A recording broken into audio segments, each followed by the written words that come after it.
V miliardovom spore s akcionármi zdravotných poisťovní môže prísť k podstatnej zmene. Minister financií Ivan Mikloš vyhlásil, že chce, aby Slovensko doplatilo na spory čo najmenej.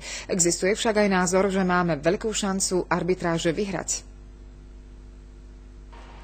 Slovensko je v spore s akcionármi dvoch zdravotných poisťovní. Tí údajne žiadajú vyše miliardové odškodné.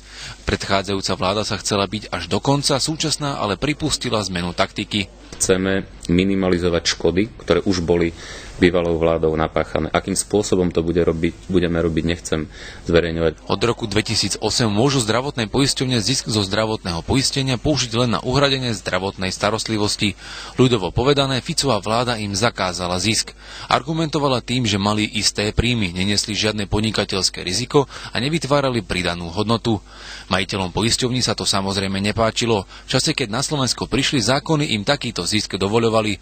Obrátili sa preto na arbitrážny súd, na ktorom sa odvolávajú na takmer 20-ročné dohody o ochrane investícií.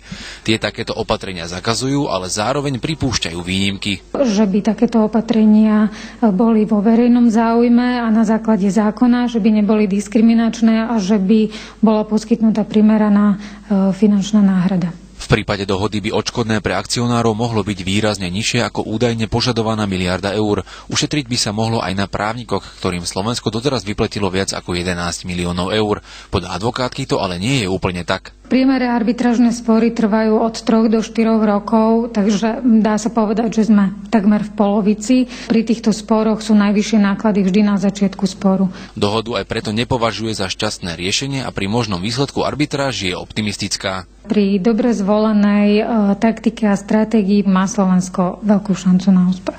Lukáš Havlík, TA3.